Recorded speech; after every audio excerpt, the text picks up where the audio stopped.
大家好，我是小青。往大碗里加入300克面粉，3克干酵母。先来把干酵母混合均匀。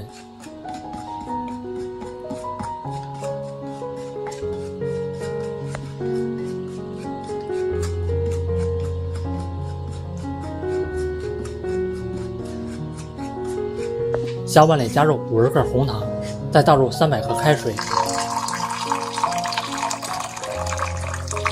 先把紅糖攪拌融化。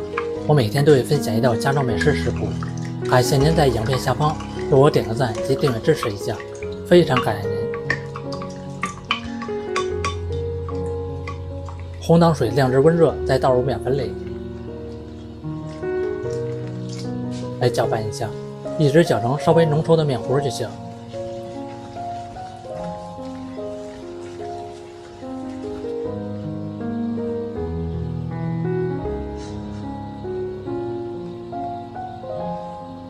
蓋上蓋子，想法很大。这個時候也已經發酵好了，來看看裡面都是蜂窩起火，攪拌一下，排出裡面的空氣。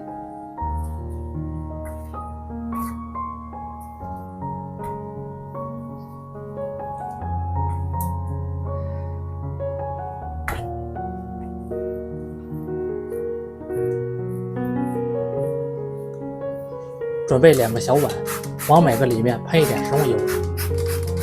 刷一下，刷均匀，可以防粘。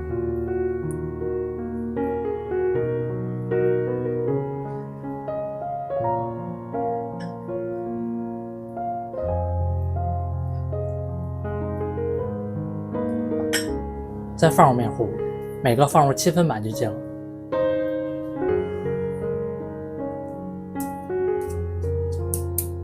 来整理一下，整理平整。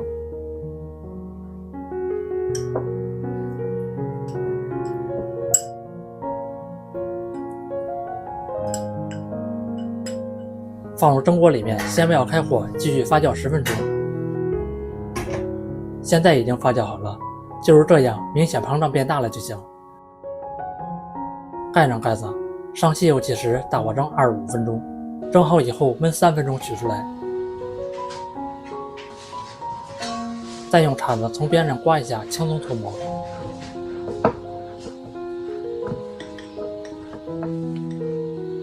這麼一道紅糖發糕就做好了。吃起來的口感蓬鬆暄軟，香甜可口。我感覺學會這樣做，真的比蛋糕、麵包還要好吃，健康無添加。家裡有老人小孩的都非常愛吃，做法簡單零基礎。喜歡吃就趕快收藏起來試試吧。感謝您的訂閱支持，我們下期食譜再見。